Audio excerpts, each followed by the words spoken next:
What is up, AfterBuzzers? Welcome back to another episode of Leah Remini's Scientology and the Aftermath. Today we're going to be discussing Season 3, Episodes 6, 7, and 8, Ideal Orgs, the collection agency in Gilman Springs Road. Financial and physical abuse were both exposed. We have a ton to talk about, so stay tuned. You're tuned in to AfterBuzz TV, the ESPN of TV talk. Now, let the buzz begin. Listen, I can't even get my groove on the way I wanted to in this. I know, it's kind of sad, but there was so much about financials in these first two episodes. Yep. I was like, listen, it's just, it's also an excuse to hear Meryl Streep sing. Like, I'm going to be completely honest with you. What's up, you guys? Welcome back to another episode of Scientology in the Aftermath.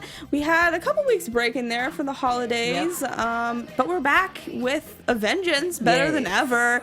As always, I am your host, Taylor Gates. I'm joined by one lovely panelist tonight. Hello, everybody. I am Jackie Ray. What is up? How you doing? You know. Welcome to 2019. Welcome to 2019. It's starting with a bang. It is. It is starting with a bang. I'm so happy to be back, though. Yeah, me too. I miss talking about this. Yeah. I feel like every time I watch it, I need to kind of decompress and get all my thoughts out with someone else, or it's just too much because there was a lot here to deal with. Yes. Well, what were your thoughts on these 3 episodes? So the money thing, I think we're all kind of used to. We've talked about that, several times throughout this show. But I will say, it's getting, for me, it's getting a little hard to watch. Not in like I don't love the series, because I absolutely love the series. But there's a certain amount of frustration where you hear all these people telling their stories over and over and over again. And, there was a moment in this week where I was like, okay, come on with the tears. I can't with the tears. But I definitely got teary-eyed, and I definitely feel these people's pain, and nobody is doing anything. It's like, how much more do people have to really come out and tell the truth about this before somebody does something? That's the really frustrating part, I think, because Leah Remini and, her whole team has been doing such a great job of spreading awareness, and I think has just brought so many of these issues to light. But you can spread awareness, all you want, but it's kind of out of her hands at this point, because we actually have to have the authority sort of involved to actually be able to shut all this stuff down.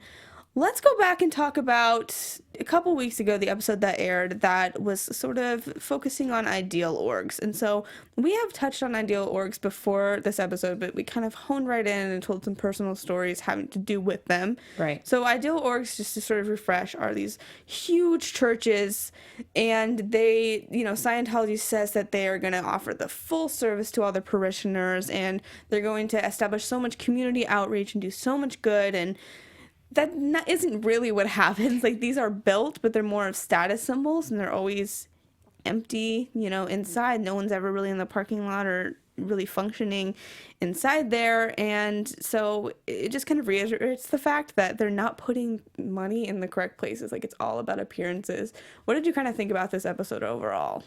I mean, I kind of thought it went back to, a couple weeks ago when we talked about the Inglewood center that they built there, and one of the survivors from that said that she went in there and there was literally only like 2 people in there at a time. And we hear this message over and over again that the sake of the planet rests in those who are Scientologists, and it always leads me back to, yes, you're getting this money, yes, you have this tax exempt status, but what exactly is it that you're doing? And you get these little nuances here and there, but I think that's a good cover for any organization. When you have these good covers, like when you give back to, hurricane relief, or you offer drug rehab, and I'm doing that in air quotes because their drug rehab it's not an actual thing. But when you have these little covers, then it makes you look like you're actually doing things. But when you really get down to the nitty gritty, you're not doing anything. So where's all this money going? Yeah, exactly. And on sort of a more personal level, we did, get some personal stories. We got Bert Shippers was one that they talked to a lot, and his story was just so upsetting. I mean, he donated all of this money to the Seattle Ideal Org. It was one of like the biggest ones that they had built, and one of the places that they were really focusing on, and he ended up donating thousands and thousands of dollars, and was promised that he would get his name on the plaque. And time after time, things just sort of happened, and he kind of fell out with the church. And even though he wasn't super directly involved with Scientology anymore, he went to the grand opening and wasn't even allowed inside, because that's crazy. It's just that pettiness. And one quote from that episode that really stuck out to me is that he was like, I can't do this anymore because I'm having to even borrow money from people. Like, this isn't even my income anymore. And people who are taking this money from people are taught that, you know, oh, he could get out of debt in 1.5 years if he donated this amount of money. So they can do more. They just don't want to. And that's insane. Like, these people are going into debt and still Scientology is putting pressure on them to give more and more and more. That's just crazy. You know what? And again, I only went to a few classes for Scientology, so I don't have the frame of reference on that, that is in depth. But I was raised devout Christian. And as much as I know we're saying how bad Scientology is, and I'm not talking bad about Christians. I'm just saying from my personal experience, you hear this all the time. You'll go into a church and they'll say, give 10%, which is your tithes. Give 10% because if you give 10%, God is going to bless that 90% even more bountiful than if you had that 100%. Meanwhile, your lights is being cut off because you know what I mean. So it's like, or you'll go to church and they'll say, God is speaking to my spirit right now, and there's 10 members in here who can give $1,000, and maybe there is, but there's also those people who can't. And there's that certain amount of guilt, So although, we're definitely talking about Scientologists, it's not a new scheme. People have been doing this forever. And I think maybe Scientologists have definitely shifted it to more of a physical aspect, you know what I mean? But it's the same song and dance we've seen for years. Yeah, absolutely. And something else I just wanted to touch on just about that episode, because it just goes back to that whole playing on emotions and kind of doing the song and dance to sort of get what you want and manipulate, is they really touch on the fact that they use children to kind of inspire other people. So if a kid is like, oh, I'm going to give all the money in my piggy bank, they like encourage that, which is in a way, like, I don't know, it's all about playing on the emotions, because like, oh, if this little kid can do it, then of course then I can give more, and just sort of using them as puppets in a way, which is just really sort of sick. You just have to find that balance, because yes, it is great to teach your kids to donate for a worthy cause and things like that, but when you're using them to exploit other people and exploiting the kids themselves, that's where you have to draw a line, and that's really it's where you should disgusting. Draw the line. Exactly. But if your end goal is to manipulate, then absolutely. It's Girl Scouts. Sometimes I don't even want the cookies. I don't even eat cookies. But every time I see a Girl Scout, okay, give me 3 boxes. That's because they're cute kids, and you just don't want to disappoint them. So, I mean, I get that. Yeah, and it goes back to the guilt thing. It's like, oh, well, if they can do it, then surely I can do more too. Right. So moving on to the next episode of it, we just have a lot to cover tonight, so we're kind of going a little quickly. Zipping along. We just talked about kids, and I thought it was really sad. They only touched on it for just a second or two, but in the next episode they talked about how so many elderly people remain in the state organization because they haven't made money those past couple years and they don't have an education.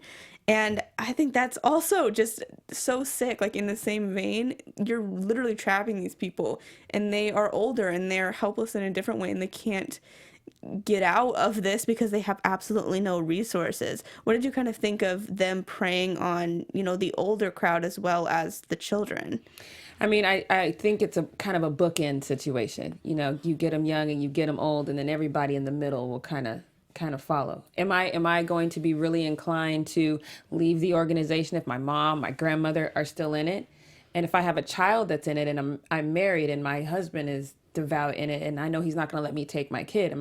So I think, again, and I know I say this all the time, I think a lot of what they do is unethical and it's morally bankrupt, but it's definitely genius because, at the end of the day, if your family means the most to most of us. And so if you put me in a situation where I have no, like you said, no education, what am I going to do? Even if I get out, if all of my family is in Scientology, what am I going to do? Who's going to help me? Exactly. I have nowhere to go. Yeah, we saw that a lot with Heather Ruggieri and her mother. Just her sort of personal story did tie into the theme of kind of elderly people getting, trapped in these positions.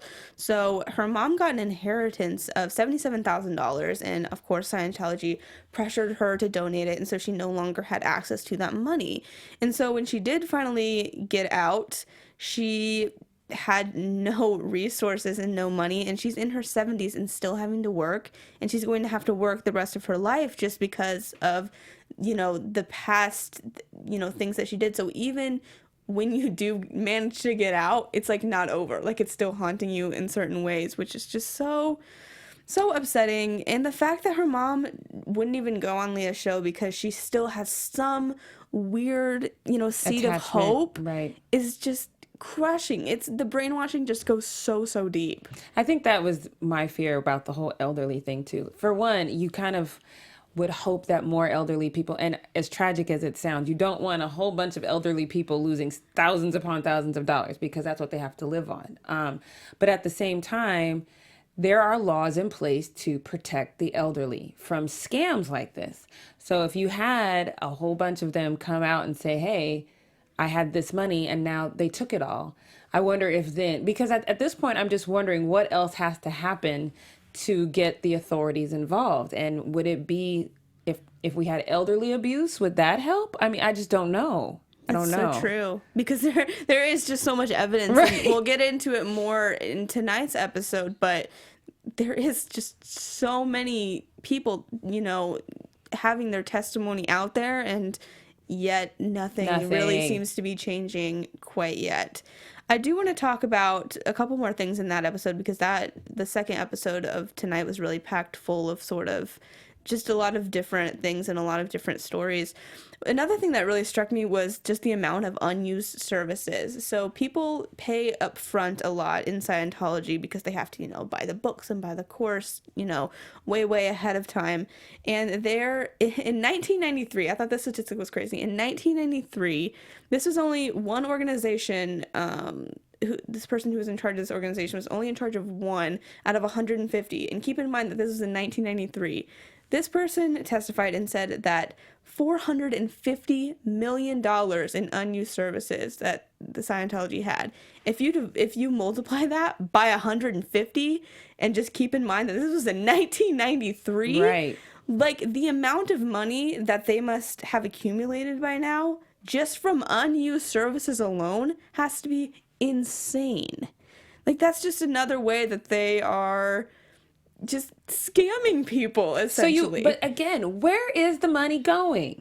Exactly. These ideal orgs, I think, is a big one, just because they cost millions and millions of dollars. It's all about appearances. Like nothing is going towards actually fixing the root of any problem. It's all putting, a coat of paint on something that is falling apart behind it, essentially. Because here's what I think, even regardless of, what you think about Scientology, I think it would be easier to not believe some of the things that we are hearing if each and every one of us had a story of like, oh girl, no, there was this one time where I was flat broke and I walked into a Scientology center and they helped me.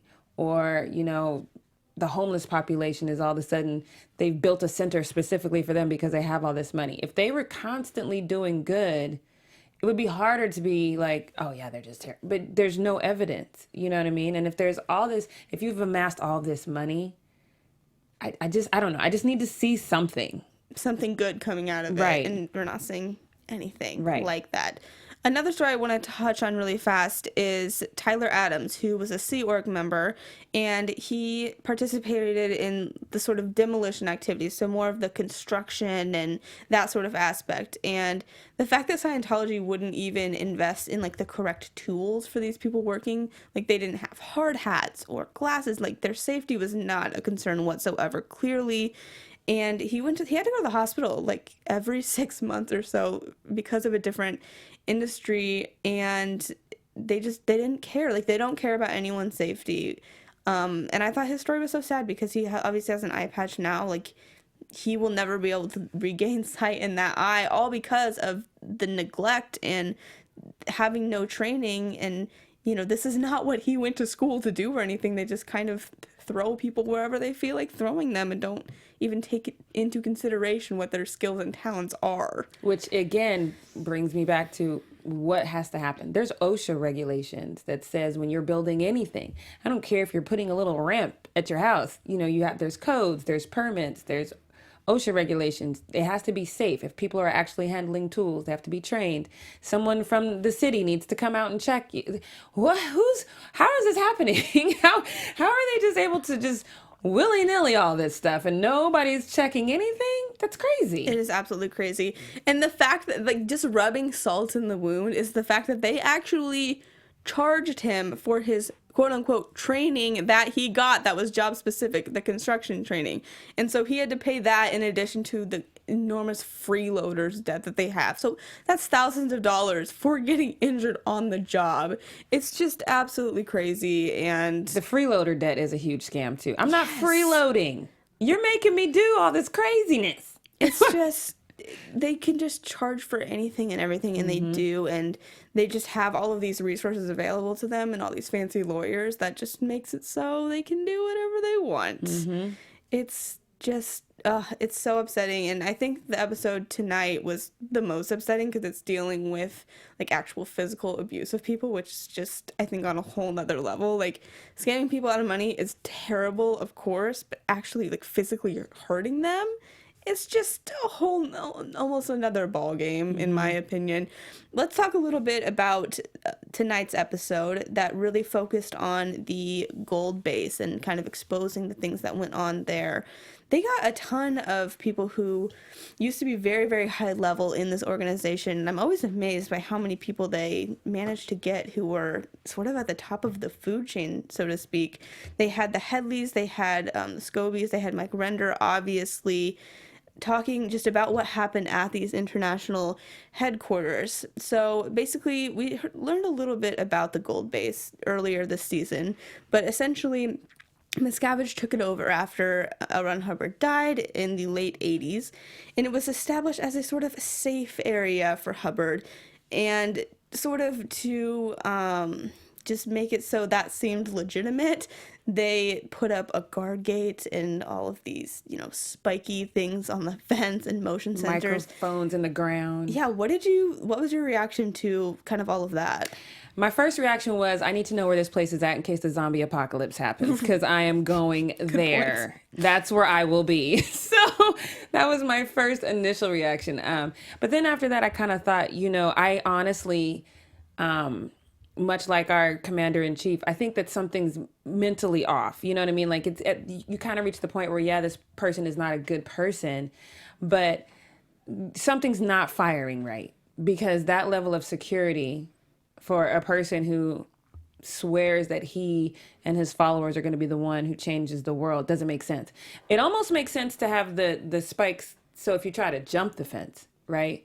Because, yeah, maybe, you know, we want to protect our parishioners and we want to protect the people here. But to have that level of security, if you jump the opposite way, is weird. It's almost both directions, too, because it is sort of, like, so to speak, protecting the parishioners. But it goes both ways. It's a prison and sort of a barricade from the outside world. And another thing that was insane to me was the fact that this is like 4 or 5 miles from other civilization. And so even if you were to sort of jump the fence, you have to walk 4 or 5 miles. And you have to call reception before dialing any number, including 911, which cannot, I mean, lots of this can't be legal, but that definitely can't be legal. Right. But it makes sense, though, because if I'm beating you up, I don't want you to just be able to get 911 immediately. I want somebody to be like, oh, no, sweetie, you're fine. Just take your beating. True. You know, so it makes sense. The whole thing is just weird, and I would just love to actually just understand David's mindset, and one of the things that I found really perplexing is I could almost see the logic in if you really hold your higher ups to this amazing level. They eat well, they get to dress well, they get the cell phones, they can come and go kind of thing. And then your lower parishioners kind of seeing that and saying, oh, if I act accordingly, if I obey all the rules, that could one day be me. But for it to be the opposite, and it's the lower people who really don't get beat, and then the executives do, why do you stay, low guy? Like, what are you aspiring to? Are you aspiring to that? I don't understand the logic. I think it's just sort of a reign of fear and like a reign of terror in a way is what they called it on the show. Like, oh, if he has no problem beating this guy, like he will definitely not have problem beating me or doing this to me. You know what I mean? Yeah. Like seeing that you can make the most powerful people so vulnerable does create this culture of just being terrified in every which way. They used a couple terms. They introduced a few in this episode. I always like learning sort of the new terms because their whole vocabulary is... It's like another language. It is. It's very interesting. It's very militarized Right. in a way. So they had a threat list was one of the terms they used.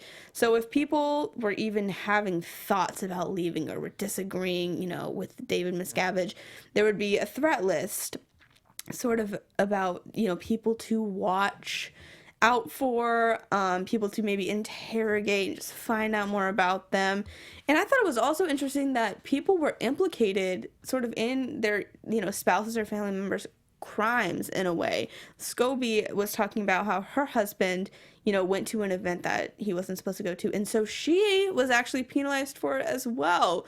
That's just, I think, another way of having that culture of fear and, you know, holding, you know, other people accountable for other people's actions is sort of that tattletale like society that they've talked about earlier as well. Yeah, you can't have any alliances, no matter if it's family or what. You can't, your only alliance can be to David Miscavige and the Church of Scientology. And that's weird. It's very weird. And the fact that they would go to any lengths possible to keep people in this organization. We learned also about blow drills, which scared me, honestly, to hear about. I mean, all of this scares me, but this was like just the mental picture of it really kind of freaked me out. So it's any measures they'll go to, you know, get Sea Org members back if they do manage to escape. And there's like 50 people who go and look at the trains, look at the bus stops, look at the, you know, hotels, hospitals, their family members' house, look at their phone records. They do not leave any stone unturned. Like they will find these people in one way or another. And I don't even know how you could escape. All like 50 against one. That's so excessive. What was your reaction to that? Were you as kind of freaked out about that as I was? I mean, this whole show freaks me out, if we're going to be honest. That's why I love it, because it's like, oh my goodness. But I think that part didn't freak me out as much as it made me go, aha, maybe this is why the FBI is having a hard time. Because they're so organized. Because they're so organized, number one. And number two, let's say you're Special Agent Taylor, and all of a sudden you're investigating Church Scientology. Now I have all these people at my disposal who will do anything I say. Now I'm going to your family, your friend. None of us are squeaky clean. Mm-hmm. I mean, I just don't care enough. Like, you can tell people, I don't care. You can tell people anything about me. But not all of us are like that. Some of us have jobs where we're making millions of dollars a year. Our whole families rely on us. So the thought of maybe losing my job or my status or anything like that, like the little piece of, I just wondered, that instantly came to my mind when I saw they just have these people at the ready to do this to their members. They got to have people at the ready to investigate people who are trying to speak badly about them. Yeah. It just makes sense. That's a really good point. I hadn't really thought of that, but of course you would be sort of intimidated just by that sheer organization and that sheer power. And they are very organized. They're smart about it. They have a good friend or a family member of the person kind of try to talk them back. And Miscavige is so sort of integrated into this day to day. Like he's so plugged into what's happening every morning. That's how he starts off his day, is tell me a list of people who blew. So he knows where the sort of cracks are and where the vulnerabilities are. Like he is playing a smart game, as sick as that is. I want to go to the room where they have everything he's ever said and done recorded. I want to get into that room and just read. And it's weird to me. Why would you even have someone around documenting everything you say and do? And you got to know you're crazy. I mean, regardless of, you got to know you're crazy. I feel like they look at it as sort of sacred words, though, you know? Like, oh, we have to preserve this knowledge that's coming out of him. I feel like that's how they view it. I mean, because we learned about the gold discs and things that they have been putting in these indestructible places. I think that that's sort of just an extension of it in a way. Another thing I found really, really sad about this episode is they do have to get permission to go off camp or campus or whatever they call it. And the limitations are really, really strict for that. Like, they wouldn't let someone visit their father who had had a heart attack. They really discouraged going to funerals. Right. Just the fact that you're cutting people off that much for, their family members when something is that serious is, like, it's not a game anymore, Like, that just is really telling in a whole other level, I feel like. Yeah, I thought that it was troubling too. And I do understand the willingness of just the average person to kind of dismiss this whole Scientology thing altogether. Because for the most part, I mean, we've definitely covered episodes where we are talking about children. But for the most part, we are talking about adults. And we are talking about adults that even by the FBI raid in the 70s, half of them didn't want to say anything bad about this organization. So I do understand how it is difficult to say, okay, they can't be all that bad because people are just not leaving. As many people as we have talking about this, there's twice that never will. So I thought I found that interesting. And I just, it's just one of those things that as we go on and on, I just don't know. I just don't know how this is going to end. I don't either. I hope it ends so it gets shut down. But, I mean, who even knows? They're so, like we kind of discussed earlier, they just are so good about organizing. And another thing that struck me about this episode is the first thing they do when they get to this camp is they do PR training. And they get their stories straight and they learn to be super vague when talking to all the authorities, and they just create this culture of drilling it into you. This is what you say if you're ever asked about this. Which we saw at the end when the wives, they said the same line. He's with me all the time. I know every inch of his body. Like, they said the same exact line. That's such line. a telltale. That's such Yes. a telltale when you use language that's so specific like that and have it repeated. I thought I really caught that too, and I was like, that this line was completely fed to them. I watched the first 38 a lot. I watch a lot of crime TV, a lot. And you always hear these detectives come out of these interrogations and they're reporting back to their boss or their lieutenant or whatever you call him, and they're saying, what do you think? And when it's rehearsed, that's the first thing. Oh, he's very rehearsed, which always makes them dig deeper. So the fact that these women appeared on national TV completely rehearsed and no one wanted to look deeper, somebody is intentionally, in my opinion, turning the other way. Yeah, I mean, at the beginning of the season, we had the whole special about how the IRS was sort of manipulated in a way. And I feel like the same thing has to be going on here. Like, I feel like Miscavige has his connections. He knows powerful people in really high places and has the money to pay people off when he needs to. And I think that's definitely what's happening here. I thought it was interesting to see the footage of the women juxtaposed next to the footage of dozens of ex-Scientology high-ranking officials discussing what happened there, because theirs was clearly not rehearsed. They had lots of different instances, pushing against a cabinet, thrown in the hole, all of this different stuff. It was such a wide collage of things almost, and it's just, it feels so much more authentic. And why would they have reason to lie? Like, they were kind of joking at the end of this episode, like, we don't pay you, we pay you in brownies or whatever you and get. Not even laced brownies, yeah, just regular old brownies. brownies. It's just, I wanted to say hey to everybody in the live chat. We see you. Feel free to say hello. Let us know what you think. There's a lot to process in this episode, I think, especially because of the physical abuse. It seems like that's our culture right now, that we're all having to deal with physical abuses that, if we were going to be honest with ourselves, have been around for a while. Somebody has known about this in some form or fashion since the 70s. So we can't really say, you did. You did. And, even with a lot of the other series that we cover here on AfterBuzz, that are covering physical abuse. Yeah, no, you knew, but I just think the climate now is we need to get this out. Yeah, I definitely agree. It's so sad that there are so many people still left in here. This episode, I think, was really full of the letters that Scientology sends and saying, this never happened. Right. This was completely fabricated, and it's awful. And they use these people's words when they are getting, debriefed or interrogated sort of against them, even though it was said under this sort of immense pressure. And it's just so much is happening.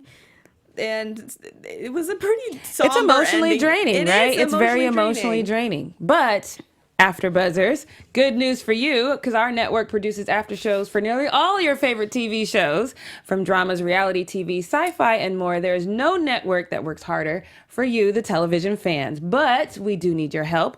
We are asking that you please subscribe to one or more of our YouTube channels. And by subscribing to our channel, YouTube will suggest content that is tailor-made for you, and you'll help AfterBuzz continue to grow. And if you're worried about those pesky notifications, don't be, because they are optional. So hit subscribe right now for this channel and check out our other AfterBuzz YouTube channels as well. Let us know that you did so right now in the live chat. We will shout you out. And for now, thanks for being the best fans and helping us be the ESPN of TV talk. If you need an upbeat show after this, go out and find one, because I definitely think this one was emotional draining. But don't worry, because AfterBuzz has got you covered. Yes, thank you so much. I totally agree. You might need a little, double feature and have something a little bit like when I watch horror movies, I have to go watch a comedy before I go to bed. It just has to happen that way. Exactly.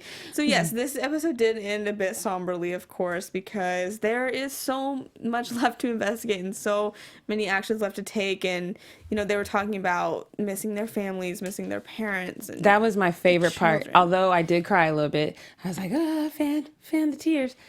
Because Leah asked the question that I think I've asked this whole time, like, okay, nothing is happening. Why are you guys still talking about this? And I understand from personal experience, you just have to keep raising awareness.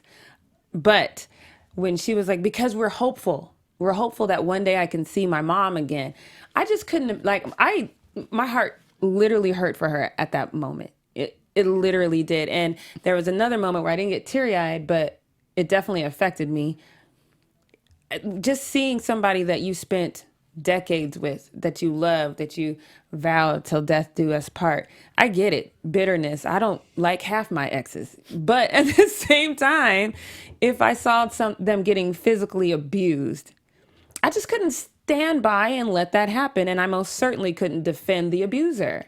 I wouldn't be able to do that, because where's the love at that point? I don't know. It's troubling to me. It is. It's terrible. But yes, thankfully they are speaking out and they have found each other, which is so important to have that sort of, community to sort of just get readjusted to the outside world again. And this is a very specific experience, and I don't think it's something a lot of people can relate to on such a deep level. Mm-hmm. And so the fact that they have each other as a sort of support group and community is just really beautiful. And I think that people are going to continue to filter out slowly but surely, and they will have, these people waiting for them when they do. So we will end it even on a hopeful note. Yay! Let's go into our special segment, shall we? Okay, let's do it.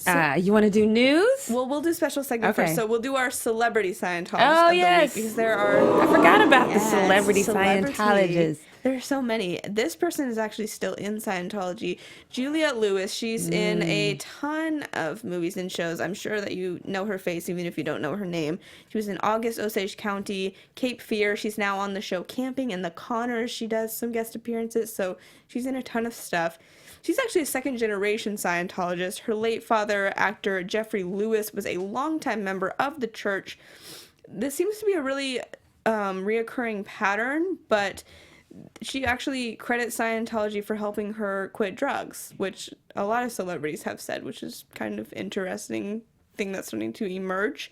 And she is speaking out a lot about how, big pharmaceutical companies over medicate children with ADHD, over medicate mothers with postpartum depression, is sort of speaking out about that, because Scientology does have that, sort of mindset that that's not a good thing, and that we should all do things naturally and with Scientology processes, which, okay. Sometimes it doesn't work. Sometimes that just... I'm trying natural deodorant right now, and I can tell you, it doesn't work. Yeah, sometimes, with certain mental health issues, medication is where you need to turn, and there's no shame in that. I agree that kids are over-medicated. I agree that just because a kid is overactive, sometimes they wanted to put me on ADHD medication. My mom was like, no, she's going to go outside and run around and play. Yeah, there's a line. So yeah, I get it. I get that it's easier, especially sometimes for doctors, especially since that's the trend, to just say, oh, we're just going to medicate them. I'm not disagreeing with their ideology in that. I've known women who suffered from postpartum depression, and I've known women who have tried to get out of it naturally and failed to a point where it literally changed their lives. So I would never tell that woman, you can't take postpartum medication. I would never tell a family who's tried everything for a kid that has disciplinary problems that you can't try medication. I'm not saying it works for everyone, and I do feel like we go to that too quickly. But sometimes. Absolutely. There's no umbrella term or blanket statement that will work for everyone. And I think people just need to respect that and kind of, respect that what's best for you and things like that. But yeah, that was our celebrity spotlight of the week. Let's go into some news because you have some wild stuff to share. I do. And, this just came out AfterBuzz. Yeah, that was loud and aggressive. I love the loud and aggressive. Okay, so this just came out 10 hours ago, you guys. So I'm pretty excited about this. But it seems that the smear campaign, we knew it was coming. We knew the smear campaign against Leah was going to eventually start.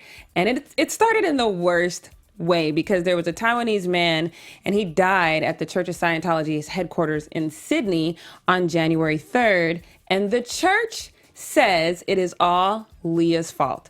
It is Leah and A&E's fault. I have to. I love your face.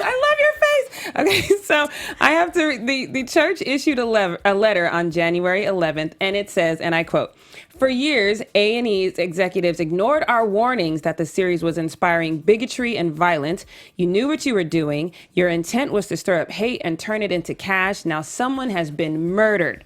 Your indifference and obsession with stirring hate underwrote his murder." Whoa. So they're saying that he, this would-be murderer, whoever he was, they opened up his computer and he was on an anti-Scientology website. And the last link he opened was a link to Leah Remini Scientology and the aftermath. Thereby, crazy. It is her fault that this man was murdered. Wait, was the murdered man a Scientologist even? The murdered man died. They didn't say that, but I'm assuming he was because he was at the Church of Scientology facility in Sydney, and he was murdered by the man who apparently one of the last things he watched was Leah Remini in the aftermath. Yeah, that is so crazy. I mean, that's a reach. That's a reach for something, but that's kind of scary. I mean, but we always hear about that when people do like mass shootings and stuff. They look at their manifesto or their browser history. So I could see what they're trying to do, but again, it's a reach. Wow. Well, thank you for sharing that. I'm anxious, I guess, to see how that plays out. Yeah, so because this is a documentary series, obviously we can't really do predictions, but I feel like they're going to maybe keep this theme of the financial abuses and the physical abuses. That seems to have been a recurrent theme thus far in season 3, but I'm really excited to keep learning more. I learn something new every single week on this show, and I feel like I'm, Scientology expert now, for better or for worse. Yeah, we're getting there. Yes. But thank you guys so much for joining us. Where can everyone find you on the social media? You guys, you can follow me on all things social media, especially Instagram. That's where I hang out the most, at JRayTheFanatic. And you guys can find me on Twitter at @Alphaba_Ann, on Instagram at Taylor_Gates_. Thank you guys so much for joining us, and we will see you next week. Our founder, Keven Undergaro, Phil Svitek, and me, Maria Menounos, would like to thank you for tuning in to AfterBuzz TV. Remember, we're not just the first, we're the biggest in the world, and we're the only destination for all your favorite TV shows. Whatever you crave, we've got it. So go to AfterBuzzTV.com and check out our lineup. Buzz you later. The views expressed herein are those of the hosts only and do not necessarily reflect the views of AfterBuzz TV or its owners or principals.